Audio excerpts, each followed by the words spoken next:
శివార్లలో chain లాగి ఆపి రైల్లోకి చొరబడ్డారు దొండగులు. S2, S3, S5 బోగిళ్లలోకి చొరబడి ప్రయాణికులను బెదిరించారు.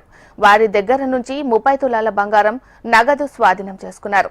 ఒకే సమయంలో 2 ఎక్స్ప్రెస్ రైళ్లు రావడంతో రాయలసీమ ఎక్స్ప్రెస్ రైలును హోమ్ సిగ్నల్ దగ్గర ఆపారు. ఈ సమయంలోనే ఘటన చోటు చేసుకున్నట్లు తెలుస్తోంది.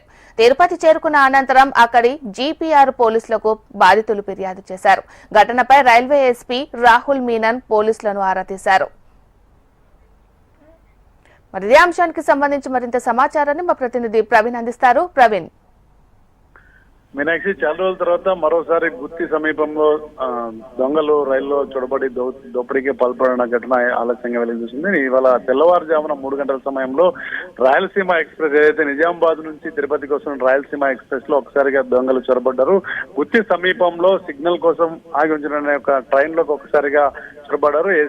S2 బోగి నుంచి S5 బోగి వరకు 4 బోగీలలో దొంగలు భయభ్రాంతులకు గురి చేసి ప్రయాణికుల వారి నుంచి నగలతో పాటు నగదు కూడా దోచుకెళ్లిన ఘటన ఆలస్యంగా వెలుగు చూస్తుంది. అయితే వీరందరూ కూడా తెలంగాణ, కర్ణాటక, అదేవిధంగా ఆంధ్రప్రదేశ్ చెందిన పలు ప్రాంతాలకు చెందినటువంటి మహిళల నుంచి పెద్ద ఎత్తున సుమారు 200 గ్రాముల వరకు బంగారం, అదేవిధంగా నగదు దోచుకెళ్లినట్లుగా తెలుస్తుంది. ఈ విషయం పైన తిరుపతికి వెళ్లిన తర్వాత ప్యాసింజర్లు అక్కడ రైల్వే పోలీసులకు ఫిర్యాదు చేయడంతో విషయం వెలుగులోకి వచ్చింది. ఒకసారిగా ఏదైతే 2 రైళ్లు ఒకేసారి గుత్తి రైల్వే స్టేషన్ కి రావడం, అదేవిధంగా గుత్తి రైల్వే స్టేషన్ లో రాయలసీమ ఎక్స్ప్రెస్ ఆపి అమరావతి ఎక్స్ప్రెస్ ని ముందుకు పంపుతున్న సమయంలో అక్కడ సిగ్నల్ వద్ద రైలు ఆగింది. ఈ సమయంలోనే ఒకసారిగా ఆ దొంగలు చొరబడ్డి ఏకంగా ప్రయాణికులను బెదిరించి వారి నుంచి నగలు కూడా తీసుకెళ్లారు. ఈ విషయాన్ని సీరియస్ గా తీసుకుంటూ రైల్వే పోలీసులు గుత్తి రైల్వే ఎస్పీ ఆధ్వర్యంలో విచారణ చేపట్టారు. ఆయన తిరుపతిలో నుండి ఈ విచారణ చేస్తున్నట్లు తెలుస్తుంది.